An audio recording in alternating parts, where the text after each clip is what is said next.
Kuroto est un esclave d'entreprise pathétique à la vie morne et déprimante. Pourtant, tout change quand une déesse renarde emménage chez lui et fait tout pour s'occuper de lui. L'histoire commence avec Kuroto comptant les minutes avant de pouvoir quitter le travail. Quand le moment arrive enfin, un collègue lui demande encore de l'aider avec d'autres tâches, et comme il a zéro couille, il accepte. Alors qu'il travaille, un brouillard noir représentant sa vie misérable s'épaissit, mais seules 3 déesses renardes le voient et décident d'aider ce pauvre raté. Pendant qu'elles discutent, une planche à pain malnutrie nommée Senko décide que son heure de gloire est arrivée. Plus tard, Kuroto rentre enfin en train et décide de sauter le dîner car son salaire couvre à peine son loyer. Cependant, une fois arrivé à son immeuble, il sent une odeur de bouffe incroyable et pense que son voisin cuisine encore tard, jusqu'à ce qu'il ouvre sa porte et découvre Senko à l'intérieur. Il s'excuse aussitôt et referme la porte, pensant s'être trompé d'endroit, mais après avoir vérifié le numéro, il voit que c'est bien chez lui. En rouvrant la porte, Senko l'accueille, mais il réalise que lui parler le fait passer pour un ami d'Epstein. Il la met dehors et tente de se reposer, mais elle traverse la porte comme si de rien n'était, ce qui le terrifie. Alors que Kuroto se demande ce qui se passe, Senko remarque que le brouillard noir s'épaissit et lui propose à dîner. Mais Kuroto veut juste qu'elle parte, alors elle use de chantage affectif jusqu'à ce qu'il accepte de manger son plat. Après s'être empiffré, Kuroto demande enfin qui elle est et pourquoi elle est dans son appartement. Senko se présente alors comme une demi-déesse immortelle qui veut son bonheur en étant sa maman au foyer. Surpris, Kuroto demande pourquoi elle ferait ça pour un raté comme lui, mais Senko lui dit d'arrêter de se dénigrer et évoque une dette envers sa famille. Après qu'elle a promis de faire tout ce qu'il veut, Kuroto prend son courage à 2 mains et demande à toucher sa queue car il ne peut s'empêcher de la fixer. Senko est choquée et dit qu'elle ne s'attendait pas à ce qu'il soit si audacieux dès le premier soir. Elle accepte pourtant, alors Kuroto se place derrière et masse sa queue comme un pervers sans réaliser que c'est en fait sa zone érogène. Quand elle commence à s'agiter, il veut arrêter, mais elle lui dit de ne pas s'inquiéter jusqu'à ce que sa fontaine jaillisse. Cela guérit la dépression de Kuroto, mais il recommence à se sentir dégoûté de lui-même. Heureusement, Senko a l'habitude des minables fauchés. Elle le réconforte donc et le fait dormir sur ses cuisses. Le lendemain matin, Kuroto se traîne hors du lit pour aller bosser, regarde autour de la pièce et commence déjà à se dire que tout ce qui s'est passé hier n'était qu'un rêve ultra réaliste, jusqu'à ce qu'il voit Senko flotter dans le couloir comme un bug complètement normal dans la vraie vie. Elle remarque ses cernes et remet en question ses choix de vie, lui demandant si aller travailler ainsi a un sens, mais il lui dit de ne pas s'en faire, s'habille vite et traite le sommeil comme une quête facultative. Elle suggère qu'il se repose, mais il lui rappelle que le loyer ne se paie pas tout seul. Il se cogne l'orteil en partant, et elle tente de l'arrêter en proposant de cuisiner, mais il ignore tout et file comme un homme qui a accepté la souffrance comme mode de vie. Après son départ, elle a une idée et étend sa couverture pour qu'elle soit bien chaude plus tard. Pendant qu'il est dans le train pour une autre journée à subir son patron grincheux, elle déballe ses affaires, surtout des outils de ménage, sans surprise, et regarde tous les beaux objets qu'il possède mais n'utilise jamais. Cela lui rappelle son emménagement quand il avait de l'énergie et voulait inviter des amis, avant que l'âge adulte ne fasse de lui un joueur solo triste et solitaire à plein temps. Elle décide sur le champ qu'il n'a plus le droit d'être déprimé et commence aussitôt à tout nettoyer. Des heures passent et elle transforme ce désastre en un endroit qui justifie enfin le loyer, puis elle prépare le dîner pendant qu'il se fait réprimander par son patron au travail, comme si c'était écrit dans son contrat. Après tout ça, il rentre enfin, se demandant ce qu'elle a fait et dès qu'il entre, elle remarque son air épuisé et lui sert aussitôt à manger, lui disant qu'elle a fait sa soupe préférée et le forçant presque à être heureux. Après manger, il prend un bain pour se décrasser, se détend un peu, puis sort et s'excuse pour la saleté et pour l'avoir fait travailler gratuitement comme s'il avait engagé une bonne sans le savoir. Elle coupe court et lui rappelle qu'elle le fait de bon cœur. Pendant qu'il se sèche, elle le voit se débattre avec son oreille et demande ce qui se passe, alors il explique que les cris constants au travail l'ont peut-être amoché. Il essaie de s'en occuper lui-même, mais elle l'arrête et propose son aide, ce qu'il refuse aussitôt, étonnamment.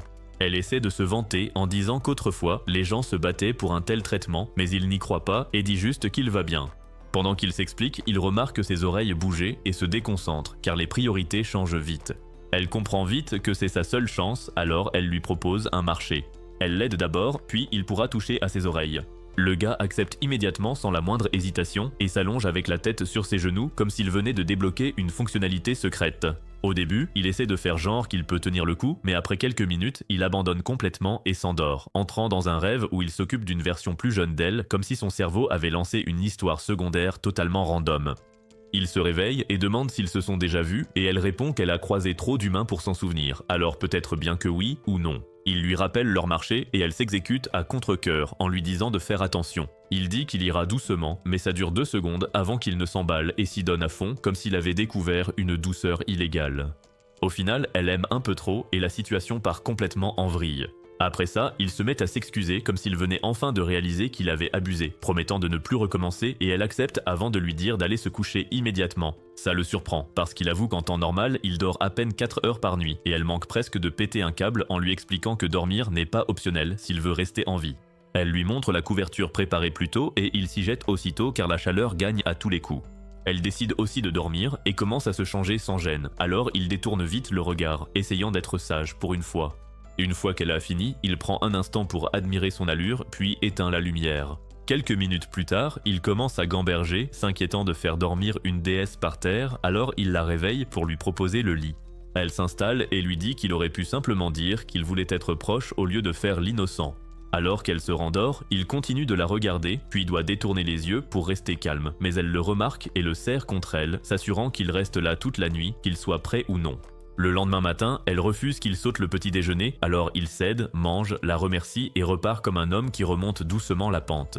Quelques jours plus tard, Kuroto est chez lui et aide Senko à comprendre comment utiliser une manette.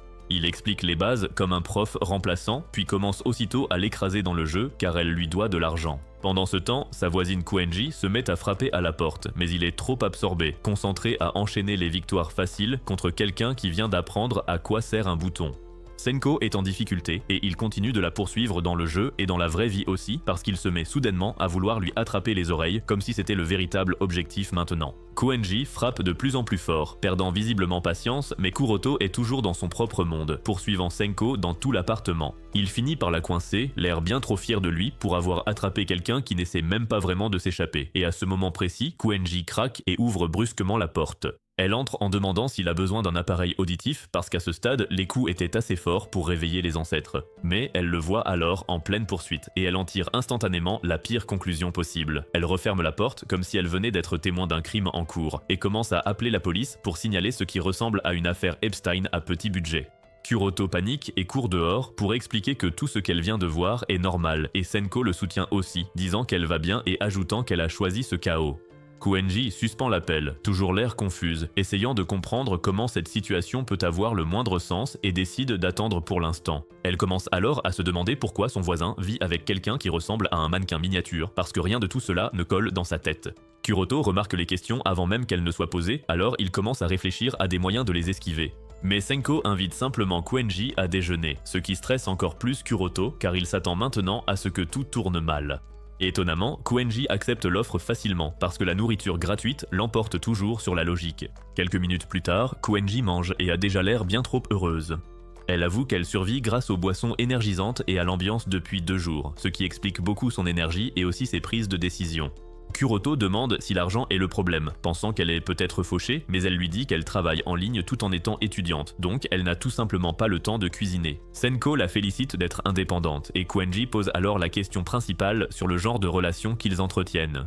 Le cerveau de Kuroto commence immédiatement à ramer parce que c'est là que tout peut s'effondrer, mais Senko dit simplement qu'elle est sa femme et agit aussi comme sa mère parce que son cerveau a besoin de surveillance. Le mensonge est si aléatoire et assuré que Kuenji l'accepte, principalement parce que la nourriture a déjà suffisamment distrait son cerveau pour qu'elle arrête de remettre en question la réalité. Elle continue de manger, vantant la nourriture comme si elle avait trouvé une amélioration de vie, et Senko la remercie tout en proposant de partager de la nourriture à l'avenir à une condition, qui est que Kuenji ignore tout bruit bizarre venant de leur appartement. Kuenji accepte, mais juste au moment où tout semble stable, la queue et les oreilles de Senko se mettent à bouger, et Kuenji le remarque à nouveau. Senko n'en a absolument pas conscience, tandis que Kuroto réalise que c'est peut-être le moment où tout s'écroule. Avant qu'il ne panique trop, Kuenji demande soudainement si Senko fait du cosplay d'un personnage nommé Yoko, ce qui est la supposition la plus aléatoire, mais aussi la plus utile qu'elle aurait pu faire. Senko est confuse parce qu'elle n'a aucune idée de ce que signifie le cosplay et commence à poser des questions à ce sujet. Mais Kuroto l'empêche de dire quoi que ce soit qui révélerait la vérité et dit qu'elle est une grande fan de ce personnage. Kuenji passe immédiatement en mode fan, révélant qu'elle soutient ce personnage depuis longtemps et commence à s'exciter, demandant à Senko de faire une pause. Senko accepte même si elle n'a aucune idée de ce qui se passe, se contentant de copier l'énergie et réussit d'une manière ou d'une autre à s'en sortir assez bien pour impressionner Quenji. Quenji remarque alors à quel point les oreilles ont l'air réelles et demande comment c'est possible. Et Senko dit qu'elles sont réelles, ce qui ne brise pas l'illusion car Quenji suppose simplement que c'est du dévouement pour le rôle. Elle loue son engagement et promet de rester en contact, puis rentre chez elle, tout à fait satisfaite de l'explication. Kuroto remercie tous les dieux pour ce sauvetage in extremis et dit à Senko qu'il leur faut une meilleure excuse car celle-ci a failli échouer. Il suggère de dire qu'elle est sa nièce pour normaliser les choses, mais elle demande si être sa maman est vraiment si mal. À la place, il lui dit qu'elle doit regarder la série Yoko pour pouvoir jouer son rôle correctement. Il commence par un résumé, mais elle se passionne et veut tous les détails, alors il la laisse tout regarder d'un coup. Pendant qu'elle regarde, il essaie de se reposer car il est épuisé, mais elle remarque qu'il n'y a plus de course en pensant au dîner. Elle décide d'aller faire les courses, mais il l'arrête car la laisser sortir ainsi, c'est s'attirer des ennuis en public. Il lui trouve un déguisement simple, cachant ses oreilles et sa queue au mieux, mais décide tout de même de l'accompagner. En chemin, il s'arrête pour jouer avec un chien, oubliant ses priorités, et quand il la voit caresser un chat errant, il essaie aussi et manque d'y laisser un doigt. Ils arrivent enfin au magasin et elle est impressionnée par la taille et l'organisation de l'endroit. Cela lui fait réaliser qu'elle n'a vraiment pas suivi l'évolution des choses. Alors qu'elle examine les produits, il lui demande si elle sait choisir, et elle répond qu'elle gère les récoltes depuis des années, affirmant que son expérience agricole lui facilite la tâche. Kuroto commence à se dire que Senko peut se débrouiller seule jusqu'à ce qu'elle voit un article en hauteur et s'envole pour l'attraper. Quelqu'un manque de le remarquer, mais elle fait diversion en lui disant de ne pas s'inquiéter, et Kuroto se demande comment elle peut rester si calme en risquant de tout révéler. Il dit ensuite qu'il pensait qu'elle préférerait les marchés en plein air, plus à son image, et elle se rappelle qu'autrefois, on la voyait comme une petite fille sage faisant les courses pour ses parents, ce qui attirait trop l'attention. Cela explique pourquoi elle apprécie ce système actuel, où les gens s'occupent de leurs affaires. Sur le chemin du retour, elle le rassure en disant que les gens penseront toujours qu'elle est déguisée, donc pas de stress, mais il maintient qu'il l'accompagnera dès qu'il le pourra, au cas où. Il admet aussi qu'il se sent un peu mal de la laisser gérer tout ça pour lui, mais elle lui rappelle encore une fois qu'elle fait tout ça parce qu'elle en a envie, pas parce qu'elle y est obligée. Elle accepte ensuite qu'il vienne s'il y prend du plaisir et il réalise alors que sortir avec elle était le meilleur moment de sa journée. Quelques jours plus tard, Kuroto rentre du travail plus épuisé que d'habitude et Senko le remarque aussitôt. Alors elle décide de tout faire pour lui remonter le moral puisque demain c'est dimanche. Elle promet de bien prendre soin de lui jusqu'à ce qu'il oublie même que le travail existe, mais il ruine immédiatement son plan en disant qu'il doit quand même aller bosser, ce qui ressemble déjà à une énorme arnaque. Elle demande pourquoi et il fond en larmes comme quelqu'un qui réalise enfin que le labeur ne s'arrête jamais. Après s'être calmé, il se change et elle lui demande s'il compte vraiment s'épuiser ainsi à la tâche, mais il répond qu'il n'a pas le choix, comme si son travail possédait son âme. Il prend son téléphone pour mettre un réveil, se préparant à un autre matin difficile, et elle propose d'être son réveil personnel pour qu'il s'éveille en douceur, plutôt qu'avec ce bruit strident qui gâche la vie. Il refuse d'abord, disant que ça n'a pas d'importance puisqu'il doit se lever tôt de toute façon, mais elle a l'air si enthousiaste qu'il finit par accepter. Juste après, il appuie sur rappel et elle se glisse dans le lit, plaçant sa queue près de lui pour qu'il puisse se détendre. Quelques heures plus tard, au lever du soleil, elle se rappelle son rôle de réveil et tente de le réveiller à l'heure. Il demande quelques minutes de plus et elle accepte d'abord, mais réalise qu'il est trop fatigué pour résister, alors elle y voit une opportunité. Juste quand il se rappelle qu'il a du travail, elle commence à le convaincre de rester un peu plus, comme si c'était la meilleure idée du monde. Il essaie de lutter, de se montrer responsable pour une fois, mais elle lui pose sa queue sur le visage et lui dit qu'il peut la tenir autant qu'il veut, et là, sa volonté lâche prise. Il s'en saisit aussitôt, puis elle le rejoint dans le lit et tous les deux se rendorment. Cela continue jusqu'au soir, quand il se réveille enfin et réalise qu'il a raté le travail, ce qui est déjà un désastre. Il commence par lui demander pourquoi elle ne l'a pas réveillé, mais se rappelle ce qui s'est passé et comment il a été distrait. Alors il finit par s'excuser, lui demandant de tout oublier. Elle refuse et dit même qu'il devrait agir ainsi plus souvent, ce qui n'aide pas, et il explique qu'il est encore plus dans le pétrin car il aura un surcroît de travail demain. Cette fois, elle accepte qu'il ne puisse échapper au boulot et propose d'être à nouveau son réveil en essayant de bien faire les choses. Mais il dit qu'il va plutôt utiliser son téléphone. Avant qu'il ne finisse de le régler, elle lui prend le téléphone et insiste pour s'en charger, promettant de le réveiller correctement. Et il accepte, mais seulement s'il peut toucher sa queue le reste de la journée. Elle accepte sa proposition et le marché est conclu. Peu après, elle commence à préparer le dîner avec ses propres flammes, et il le remarque, lui demandant pourquoi elle n'utilise pas la cuisinière comme tout le monde. Elle dit préférer sa méthode car elle la maîtrise totalement, et après lui avoir rappelé qu'elle pratique depuis longtemps, il décide de ne plus poser de questions et apprécie d'économiser sur le gaz. Environ une semaine plus tard, il se met à pleuvoir au moment où il part travailler, et il plaisante sur le fait qu'elle pourrait l'arrêter avec ses pouvoirs. Étonnamment, elle envisage de le faire, mais il lui dit de se détendre et lui montre plutôt où est le climatiseur, au cas où elle voudrait profiter du temps à l'intérieur. Elle a l'air confuse, et il réalise qu'elle ne sait toujours pas s'en servir, alors il demande et elle avoue avoir du mal avec les appareils modernes, car elle a cessé de venir sur Terre avant l'invention des ampoules. Elle se dit dépassée et il part au travail alors qu'elle décide soudainement qu'elle va apprendre à tout utiliser correctement. En quelques minutes, elle comprend comment allumer la clim et se sent fière, pensant que tout le reste sera aussi facile, alors elle passe à l'aspirateur. Ça tourne mal tout de suite car elle le met à pleine puissance et finit par lutter contre lui comme s'il s'agissait d'un combat de boss imprévu. Elle décide de se concentrer et se rappelle qu'elle ne peut pas rester sur ses vieilles habitudes si elle veut rester à la page. Elle réessaie avec la machine à laver en suivant un guide cette fois et réussit à la faire marcher, mais décide ensuite de tout recommencer sans raison valable. Après cela, elle comprend aussi le fonctionnement de la cuisinière et du cuiseur à riz, s'habituant peu à peu et passe le reste de la journée à préparer quelque chose de spécial. Plus tard, quand elle essaie de se détendre, la clim est trop forte, lui donnant l'impression d'être en hiver, alors elle tente de l'éteindre mais se trompe de télécommande. Au lieu de tout éteindre, elle met le volume de la télé au maximum et manque de s'exploser les tympans. Et avant de pouvoir réparer ça, elle réalise qu'elle a laissé d'autres appareils allumés, alors tout s'emballe en même temps comme une surcharge du système. Elle court partout pour essayer de tout arranger, mais ça ne fait qu'empirer. Tout ce bruit arrive jusqu'à Quenji, qui commence à s'inquiéter et envisage de passer, pensant que quelque chose ne va pas. Juste au moment où elle est sur le point d'agir, le disjoncteur coupe tout, et elle pense que le problème est réglé, donc elle reste sur place. Quelques minutes plus tard, Kuroto rentre chez lui et trouve Senko complètement stressé. Il vérifie le disjoncteur, éteint tout correctement et explique ce qui n'allait pas. Il vérifie ensuite le frigo pour s'assurer que rien n'a tourné, examinant tout avec soin, et soudain elle s'excuse, disant qu'elle a tout gâché et se sent inutile. C'est la première fois qu'elle semble douter d'elle-même. Il lui tapote la tête et lui dit que tout va bien, affirmant qu'il est déjà comblé de la voir en rentrant, ce qui est simple mais suffisant. Après ça, il recommence à jouer avec sa queue comme si de rien n'était, puis ils vérifient tous deux le riz pour réaliser qu'il n'a même pas cuit. Maintenant, ils cherchent tous les deux quoi manger, car la seule tâche du cuiseur à riz a mystérieusement échoué. Et pendant qu'ils réfléchissent, Shiro et Sora se lassent de cette lenteur et décident que les choses traînent trop. Alors Shiro décide qu'il est temps d'intervenir et de lui montrer comment s'y prendre. Le lendemain soir, après le travail, Kuroto se dépêche de prendre le train et passe tout le trajet à souhaiter pouvoir utiliser un voyage rapide pour se téléporter chez lui. À un moment, il réalise que Senko est devenue sa dose quotidienne, et pas de façon saine ou équilibrée, mais plutôt comme s'il était déjà trop accro. Quand il arrive enfin à l'appartement, il entre en s'attendant au rituel habituel avec de bons plats, mais à la place, il voit Shiro assise en train de manger. Elle se présente nonchalamment et Senko s'excuse de ne pas avoir réussi à s'en débarrasser plus tôt. Mais Kuroto dit que c'est bon tant qu'il y a de la nourriture à partager, car les priorités sont claires.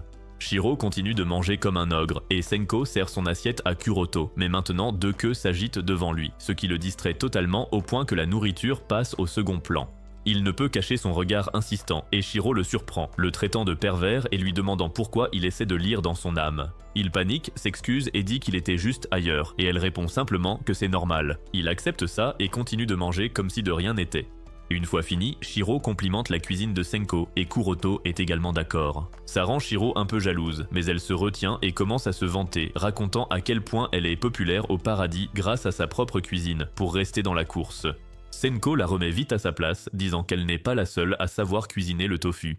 Kuroto entend ça et demande si les renards ont vraiment cette obsession pour le tofu dont tout le monde parle. Toutes les deux le regardent comme s'il venait de sortir une énormité, et Shiro explique qu'avant, elle mangeait de la viande normalement jusqu'à ce que les humains commencent à laisser du tofu dans les sanctuaires, donc elles se sont juste adaptées. Senko dit que c'est pour ça qu'elle est devenue si douée, et Kuroto plaisante en disant qu'il voudrait autre chose puisque le tofu est devenu son quotidien. Alors elle lui dit qu'il mange comme quelqu'un qui n'a de toute façon aucune exigence. Shiro veut soudain de l'attention aussi, essayant de s'incruster, mais Senko lui demande vite pourquoi elle est encore là alors que le repas est fini, lui disant en gros de s'en aller. Shiro avoue alors qu'elle n'est pas venue que pour manger et s'approche de Kuroto, disant qu'elle veut lui montrer des choses qu'il n'a jamais vécues, ce qui capte immédiatement son attention.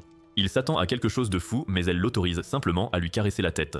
Elle commence à apprécier ça immédiatement, sa queue s'agitant joyeusement, et il commence vraiment à se détendre grâce à quelque chose d'aussi basique. Puis Senko surgit, disant qu'elle veut le même traitement, et maintenant il leur caresse la tête à toutes les deux.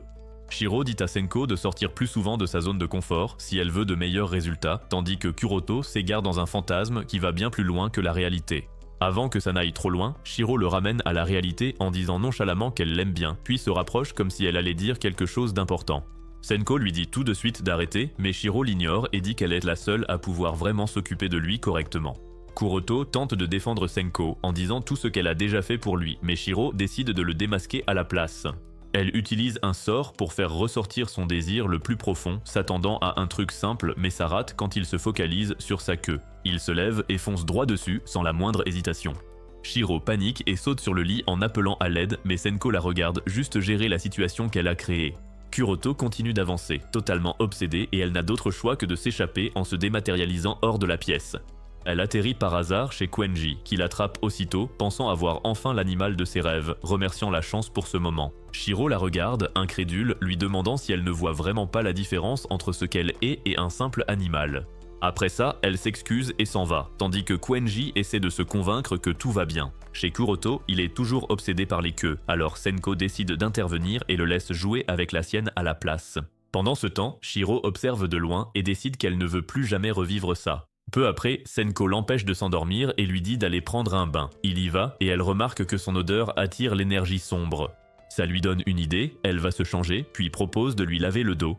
Il essaie d'éviter toute situation gênante en fermant la porte, mais elle la traverse quand même en disant qu'il n'a pas le choix et qu'elle va faire simple.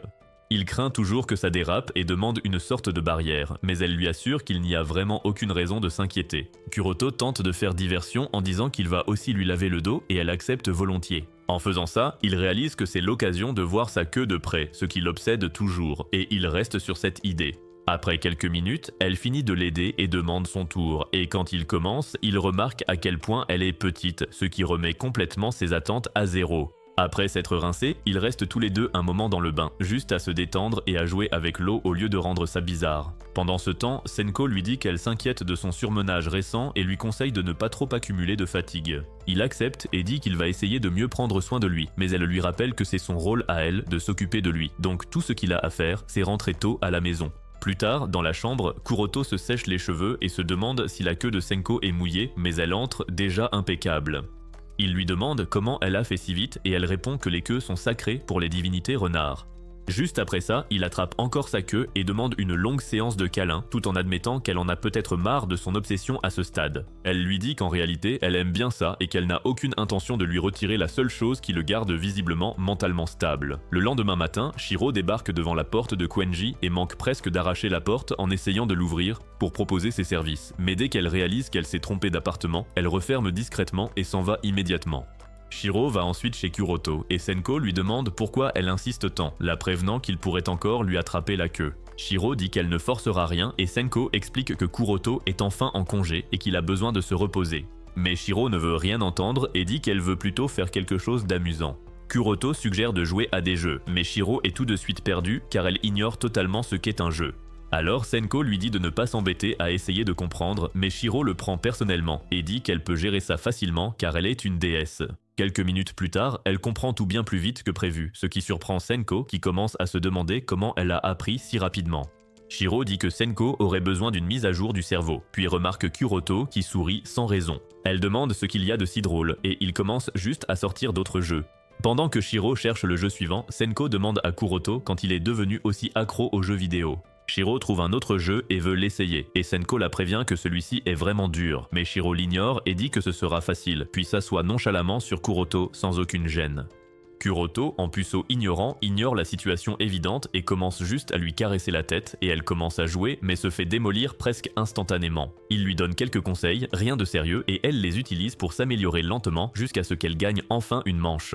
Senko revient avec des collations et les pose, et Shiro se précipite pour manger comme si elle avait attendu ce moment toute sa vie. Après qu'elle en a fini la majeure partie, Senko dit à Kuroto de prendre le dernier morceau pour que Shiro ne le prenne pas aussi, mais Shiro le défie en duel pour décider qui l'aura. Senko lui dit de se calmer et d'arrêter d'être gourmande, mais Kuroto accepte quand même le défi, disant qu'il ne se retiendra pas. Le match commence, et Shiro se donne soudain à fond, enchaînant les combos comme si elle jouait depuis des années, et l'achève parfaitement, le laissant se demander ce qui vient de se passer. Senko s'approche et le réconforte, disant qu'il n'aurait rien pu faire car Shiro lisait pratiquement ses mouvements, ce qui ressemble plus à de la triche avec des étapes supplémentaires. Pendant que Shiro mange le dernier encas, Senko dit à Kuroto de ne pas s'inquiéter car elle préparera quelque chose de meilleur plus tard, mais Shiro recommence immédiatement à supplier, disant qu'elle n'y peut rien car ça fait trop longtemps qu'elle n'a pas mangé de nourriture comme ça. Malgré tous ces éloges, Senko refuse toujours, mais Kuroto demande un autre match pour régler ça à nouveau. Shiro accepte facilement et dit qu'elle lit ses mouvements en fonction de ce qu'il pense éviter, ce qui lui donne un peu une idée. Il essaie d'utiliser cette information pour la tromper, pensant avoir enfin compris quelque chose, mais ça ne marche toujours pas, et il perd à nouveau chaque match jusqu'à ce qu'elle finisse par s'ennuyer et dise qu'elle lui apprendra correctement une autre fois. Elle essaie ensuite de partir en traversant le mur, mais il l'arrête car elle va encore finir chez Kuenji. Après avoir entendu ça, elle décide de partir normalement et Kuroto suggère d'aller voir Kuenji au cas où elle aurait failli mourir de confusion. Le lendemain, Kuenji finit enfin un manga sur lequel elle travaillait depuis longtemps, visiblement épuisée, puis entend la sonnette. Elle ouvre et voit Senko là avec de la nourriture, ce qui la rend vraiment heureuse.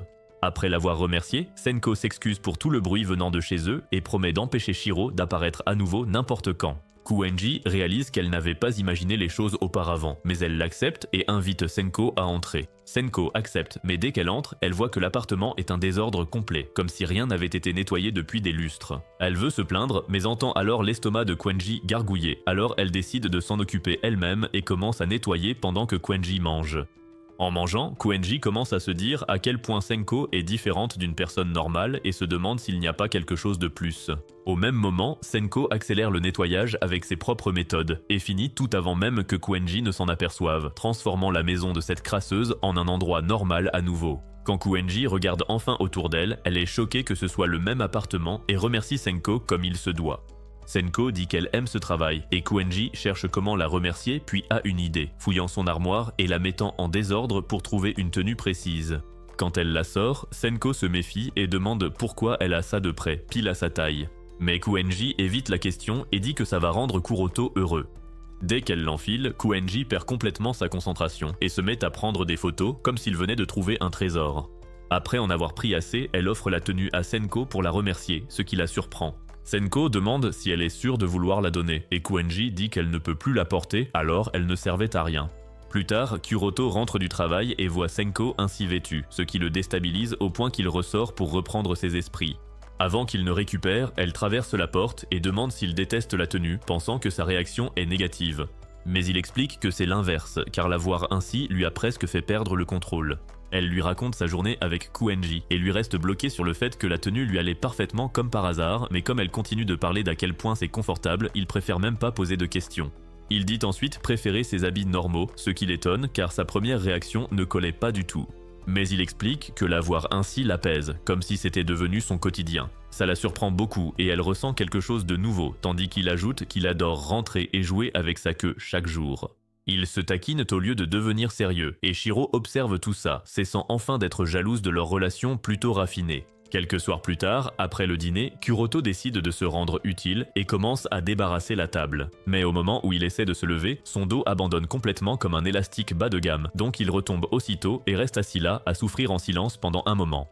Après qu'il lui explique que le boulot l'a forcé à porter des trucs lourds toute la journée, Senko lui dit que le problème n'est même pas le poids, mais surtout le fait qu'il a le physique d'un gars qui n'a pas fait d'exercice depuis des années.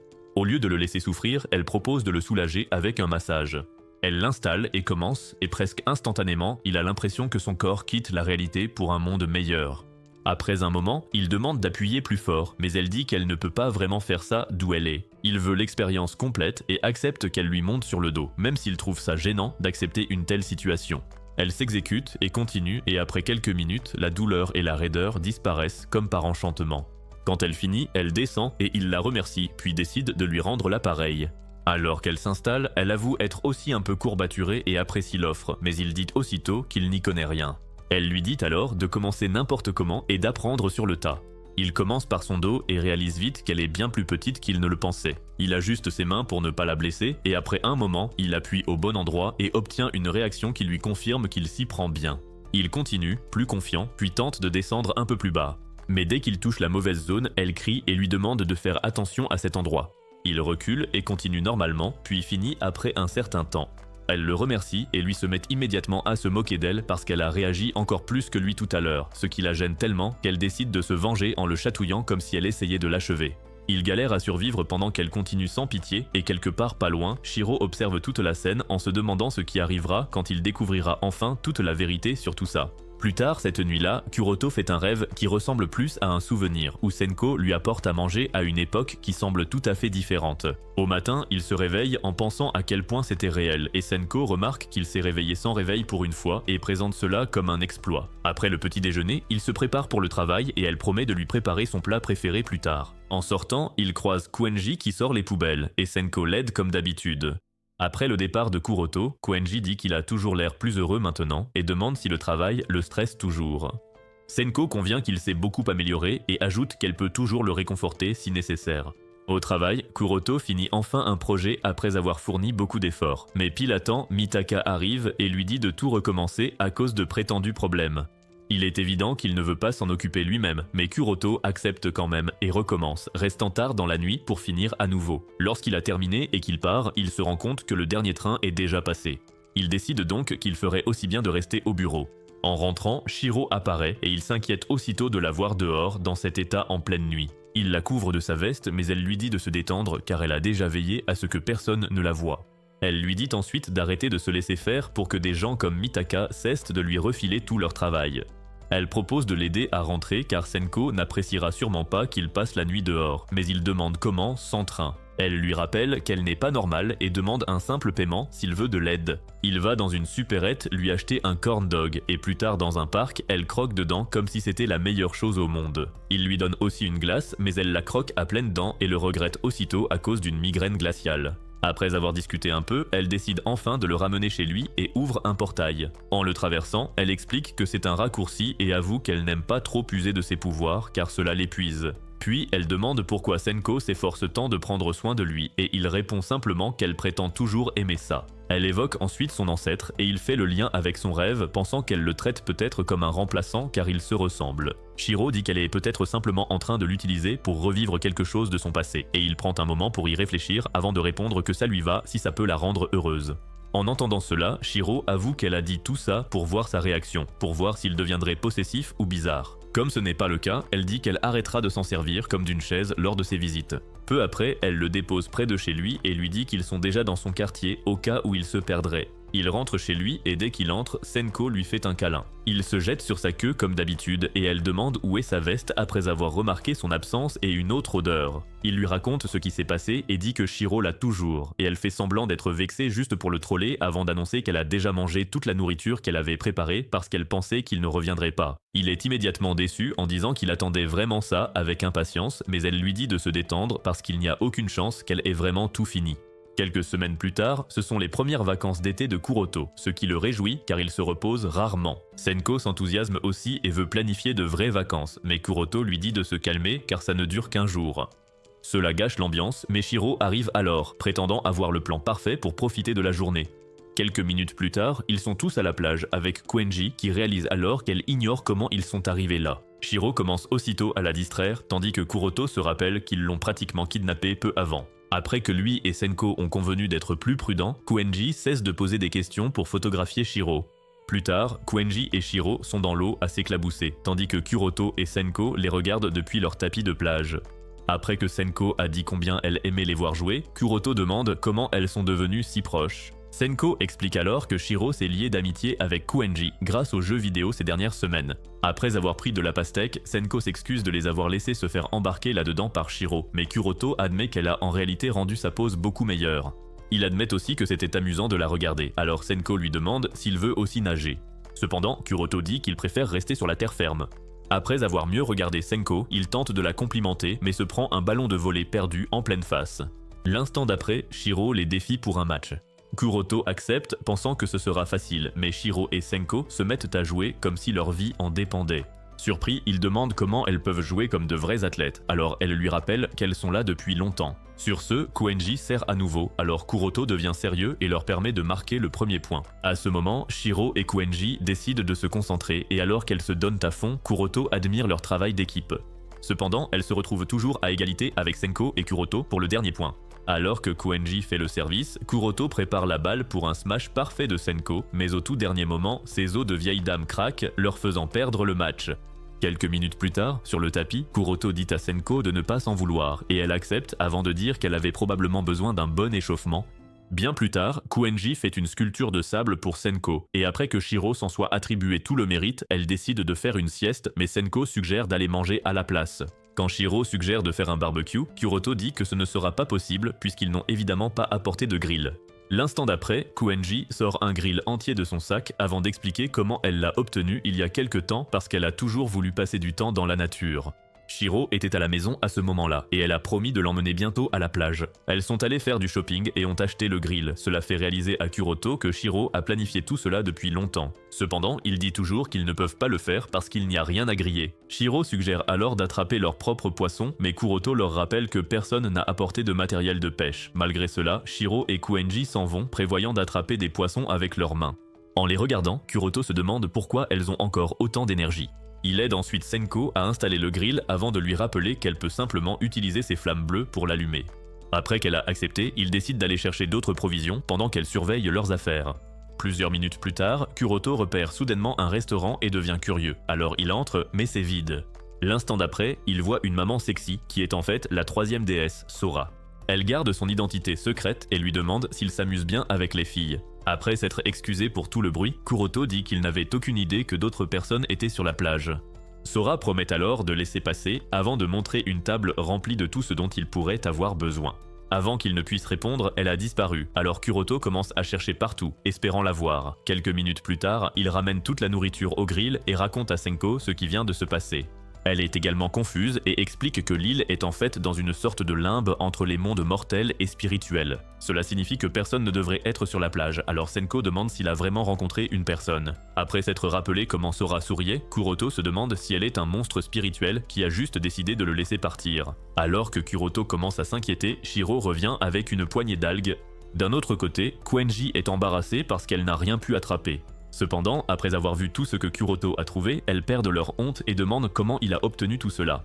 Kuroto leur raconte alors ce qui s'est passé avant qu'ils ne commencent à griller. Quelques instants plus tard, Shiro défie Kuenji pour voir qui peut attraper une crevette le plus rapidement. Après avoir gagné, Shiro le regrette immédiatement parce que la crevette a failli lui brûler la main.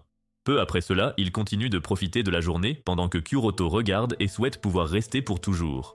Plus tard, il tire les feux d'artifice avec Senko et elle lui dit que cela fait si longtemps qu'elle n'en a pas vu. Kuroto admet alors qu'il a vraiment aimé passer la journée avec elle. Cependant, il admet aussi que retourner au travail demain fera revenir sa dépression. Senko lui dit alors de profiter du moment avant de créer des boules de feu pour faire de cette nuit un moment mémorable pour lui. Alors que Shiro et Kuenji profitent également de la vue, Sora se lasse de les espionner et s'en va. Le lendemain, Kuroto se réveille tôt et se prépare pour le travail, espérant arriver à l'heure, mais il est distrait par une émission sur son plat au fromage préféré. Finalement, Senko lui rappelle d'aller travailler, alors il file, tandis qu'elle s'intéresse au plat qui le faisait tant saliver. Plus tard, elle va chez Kuenji pour lui demander conseil afin de préparer le plat, mais Kuenji n'a aucune idée de sa recette car elle est spécialisée dans les plats japonais. Après que Shiro a acquiescé en disant que Kuenji cuisine les meilleurs repas, Senko demande à Kuenji si elle est sûre de vouloir manquer le travail juste pour l'aider. Kuenji répond que cela ne la dérange pas, car elle en a déjà assez de travailler. Peu après, elles sont toutes en cuisine, et alors que Senko tente d'expliquer comment tout utiliser, Shiro décide de se gaver de macaroni cru. Sans surprise, le morceau dur manque de lui casser une dent, alors elle demande pourquoi c'est si dur. Après que Kuenji a expliqué qu'il fallait d'abord les cuire, Senko décide de commencer la cuisson avec une casserole d'eau.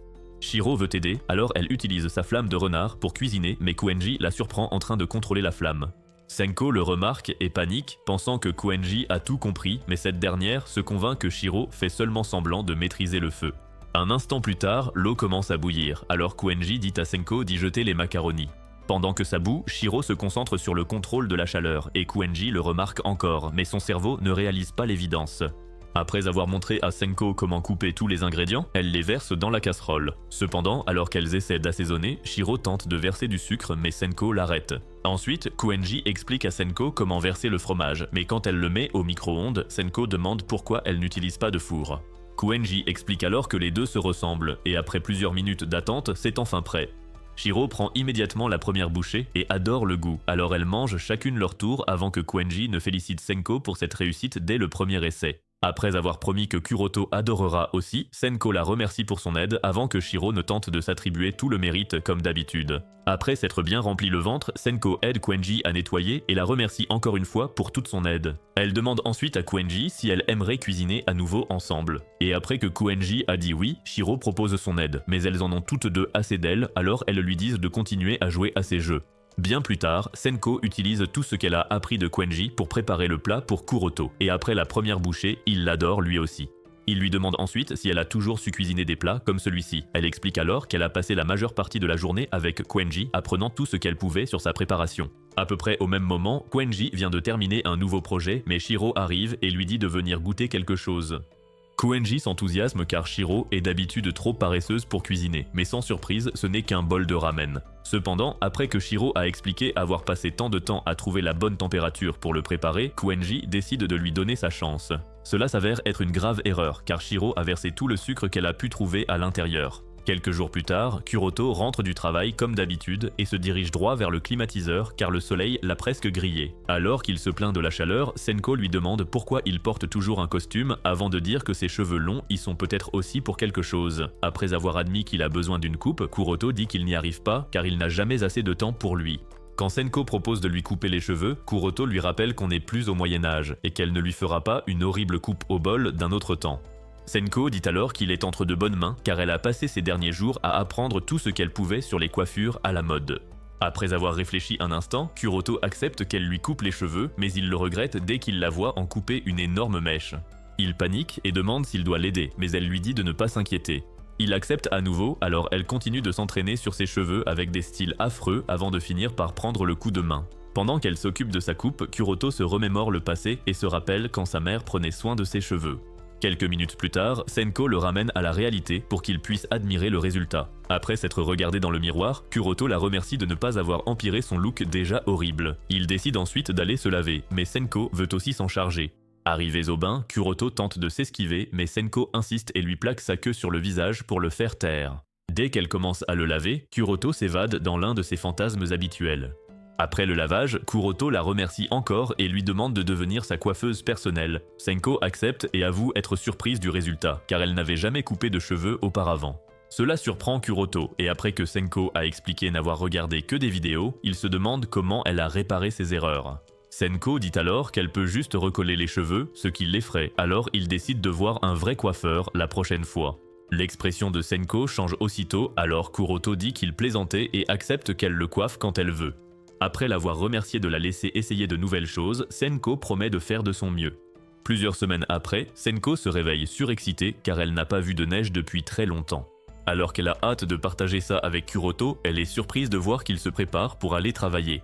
Quand elle lui demande comment il ira travailler par ce temps, Kuroto lui rappelle qu'il doit payer les factures. Il explique que l'entreprise aurait dû lui dire de rester chez lui, mais il ne pense qu'à l'argent, alors il doit y aller. Senko s'inquiète et dit que les gares sont sûrement fermées, mais il assure qu'elles fonctionnent avant de partir. À sa grande surprise, Senko l'attrape et refuse de le lâcher. Alors Kuroto essaie de l'entraîner avec lui. Cependant, après avoir reçu un message de son entreprise lui accordant son jour, il dit à Senko de se détendre. Quelques minutes plus tard, il essaie de profiter de la vue, mais Senko n'arrête pas de jacasser. Quand elle le traîne dehors pour jouer, il veut rentrer car il gèle, mais elle veut continuer à s'amuser. Elle tente tout pour le faire changer d'avis, mais cette fois, Kuroto reste ferme et refuse catégoriquement. Même quand elle propose de faire des anges dans la neige, il refuse, alors elle s'énerve et s'en va. Kuroto remarque alors à quel point elle est belle sous la neige, et il l'admire jusqu'à ce qu'elle voie son sourire. Senko est confuse et pense qu'il veut enfin aller jouer dans la neige, mais Kuroto s'excuse pour le malentendu avant de lui dire qu'elle est vraiment magnifique. Ce compliment inattendu fait perdre ses moyens à Senko, alors Kuroto décide de s'éloigner un peu. Alors qu'il se demande comment on peut aimer jouer dans la neige, elle l'attaque soudain avec des boules de neige. Avant même qu'il puisse se plaindre, Senko lui dit de la fermer parce qu'elle adore toujours jouer dans la neige malgré le fait qu'elle soit aussi vieille que les dinosaures. Kuroto accepte alors de s'amuser un peu, mais quand il essaie de répliquer, elle redouble d'efforts jusqu'à ce qu'il tombe. Quand il reste allongé au sol, Senko lui demande s'il s'est cassé quelque chose, mais Kuroto avoue qu'il aime juste rester allongé dans la neige. Ravi, Senko plonge dans le plus gros tas de neige qu'elle trouve, ce qui fait rire Kuroto. Après qu'il lui a dit qu'elle était drôle avec sa queue qui dépassait, ils passent la matinée à discuter sous la neige. Quelques heures plus tard, Kuenji veut profiter de la lumière naturelle, mais le froid glacial lui coupe le souffle. Puis elle voit Senko pousser tranquillement un énorme rocher de glace, mais au lieu de paniquer comme n'importe qui, elle fait comme si de rien n'était et rentre. Pendant qu'elle rentre pour se réchauffer, Senko rentre aussi et décide de s'occuper de quelques tâches supplémentaires. Mais alors qu'elle essaie de prendre ses sandales, son dos craque et Kuroto lui rappelle aussitôt qu'il l'avait prévenue qu'elle était trop vieille pour jouer dans la neige. Dès qu'il retire sa veste, Senko décide de lui préparer un bon bain chaud. Mais Kuroto réalise qu'il n'a pas joué avec sa queue de la journée, alors il demande le traitement de faveur qu'il adore. Même si elle sait que ses caresses intenses l'excitent au plus haut point, Senko le laisse faire et passe les minutes suivantes à lutter contre ses pulsions pendant qu'il profite de toute cette douceur. Plus tard, Senko attrape de la fièvre, elle décide donc d'interdire les caresses de queue jusqu'à sa guérison. Cependant, alors qu'elle profite de la chaleur du kotatsu, Kuroto prend son sourire innocent pour une envie de plus. Il commence à la caresser et Senko décide de laisser couler car il est visiblement raide dingue d'elle.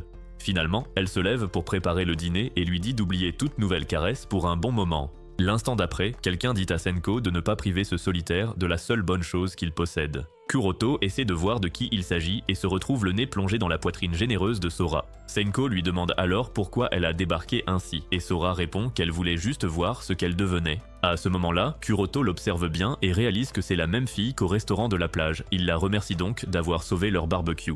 Après que Sora lui a dit de ne pas s'en faire et expliqué qu'elle est la patronne de Senko, Kuroto se dit qu'elle doit être une déesse surpuissante.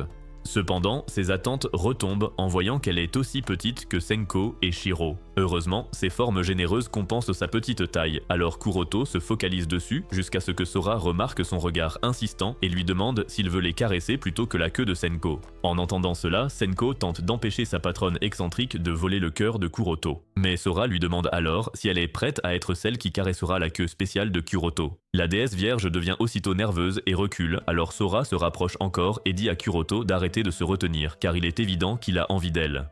Cependant, au lieu de demander à toucher sa poitrine, Kuroto demande s'il peut caresser ses queues. Senko l'arrête immédiatement avec sa propre queue et lui dit qu'elle est tout ce dont il a besoin. Heureusement, Sora décide de partir, mais elle s'arrête pour dire à Kuroto d'arrêter de paraître si déprimé car il n'a pas encore affronté les pires épreuves. Kuroto est perplexe et lui demande de quoi elle parle, mais Sora se contente de leur souhaiter bonne chance avant de s'en aller. Kuroto dit ensuite à Senko qu'il ne s'attendait pas à ce que sa patronne soit si petite, mais elle lui dit de ne pas sous-estimer Sora. Elle se fâche aussi parce qu'il voulait caresser la queue de Sora alors qu'il peut avoir la sienne quand il veut. Kuroto ne prend pas ça au sérieux et dit qu'elle est juste jalouse jusqu'à ce que Senko craque et dise qu'elle s'inquiétait car Sora aurait pu faire une folie. Bien plus tard, elle lui sert le dîner tout en étant encore contrariée. Mais Kuroto décide de l'ignorer, pensant qu'elle finira par passer à autre chose. Puis il goûte le plat et réalise qu'elle a cuisiné quelque chose qu'il déteste pour se venger. Plusieurs jours après, Senko essaie d'utiliser l'aspirateur et réussit à faire le ménage sans frôler la catastrophe. Ceci fait, elle décide de vérifier ses offrandes pour pouvoir préparer le dîner. Cependant, en voyant un motif floral très familier, elle se remémore un jour d'il y a longtemps où Kuroto jouait à l'aventurier et s'était perdu au point de ne plus retrouver sa grand-mère. Naturellement, le petit vagabond a pris peur, alors Senko l'a aidé à retrouver le chemin de sa grand-mère. Après l'avoir rencontrée, Kuroto a voulu remercier Senko, mais elle était déjà partie, alors il a porté une branche de la même fleur à son temple.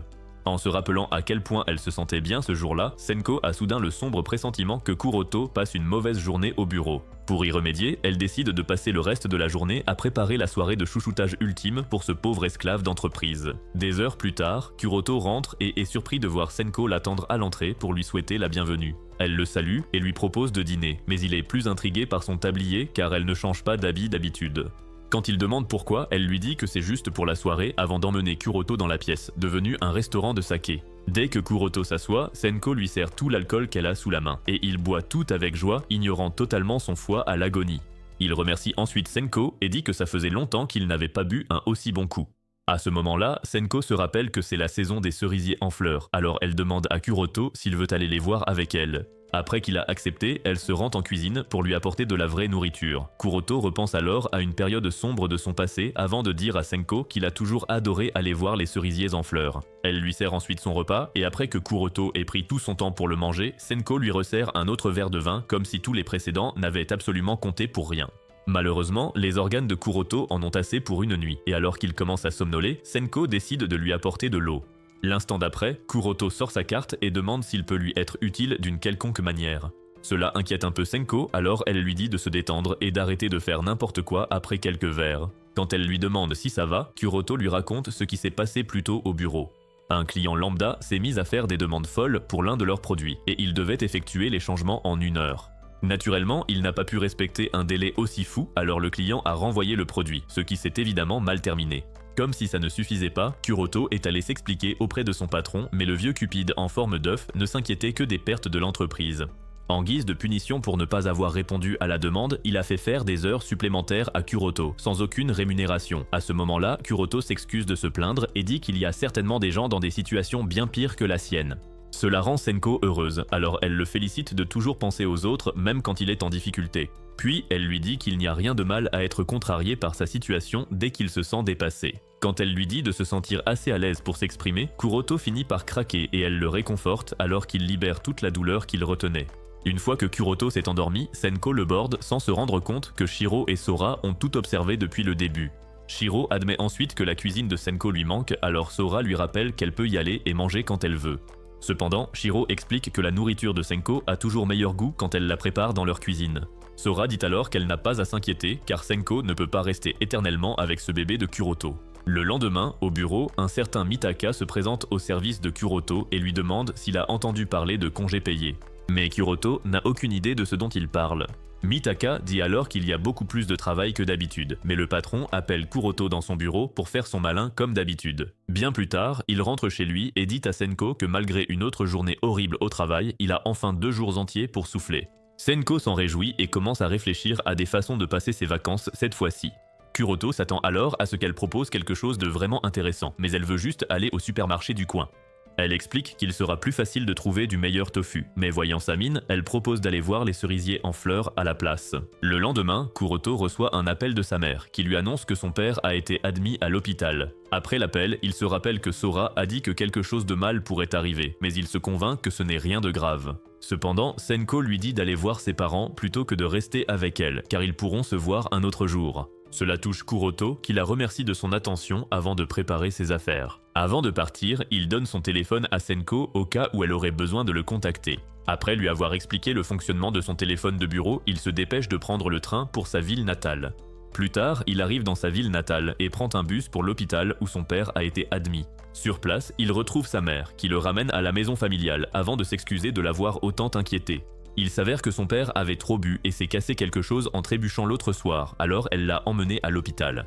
Pendant qu'ils discutent, Senko commence à préparer ses affaires et laisse le téléphone que Kuroto lui a donné. À ce moment-là, Koenji arrive pour rendre une boîte et remercie Senko pour la nourriture avant de remarquer ses sacs. Quand elle lui demande ce qu'il se passe, Senko répond qu'elle doit s'absenter un moment. Elle dit ensuite à Koenji de rentrer le linge car il va bientôt pleuvoir. Koenji est surprise car elle a vu la météo plus tôt et ils annonçaient un ciel dégagé pour toute la journée. Pourtant, à peine quelques minutes après le départ de Senko, une pluie battante s'abat sur toute la ville.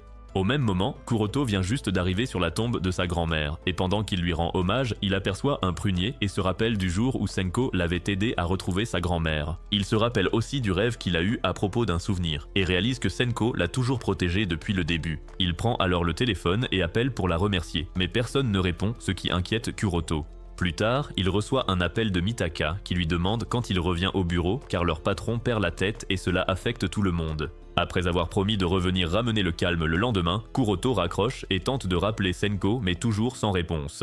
Cela l'inquiète encore plus et après avoir fait ses bagages, il essaie une dernière fois pensant qu'elle a oublié comment s'en servir ou qu'elle l'a égaré.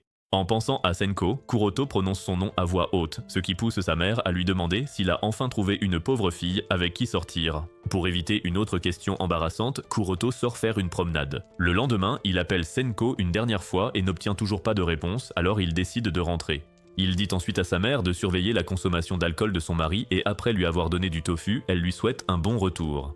Bien plus tard, Kuroto est de retour et s'enthousiasme à l'idée de la réaction de Senko en le voyant. Cependant, en arrivant à l'appartement, il le trouve vide et voit le téléphone qu'il a donné à Senko, réalisant qu'elle n'était même pas là pour répondre. Il se dit qu'elle est probablement partie faire des courses et range tout le tofu de sa mère au réfrigérateur. Puis il remarque la boîte de Koenji, alors il se rend chez elle pour lui demander des nouvelles de Senko. Koenji lui demande s'ils se sont disputés car elle n'a pas vu Senko ces derniers temps.